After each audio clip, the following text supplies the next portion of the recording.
যখন ফিরাউন সমুদ্রের মধ্যে ডুবতে শুরু করল তখন হজরত জিব্রাইল আলাইহিসসালাম কেন তার মুখে কাদামাটি ঠেলে দিয়েছিলেন চলুন জেনে নেই।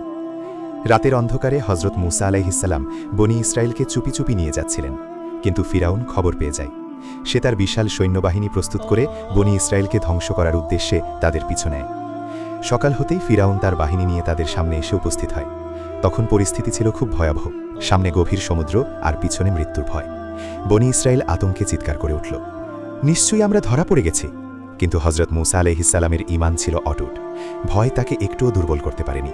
তিনি বললেন, কখনোই না, নিশ্চয়ই আমার সাথে আমার রব আছেন, তিনি অবশ্যই আমাকে পথ দেখাবেন।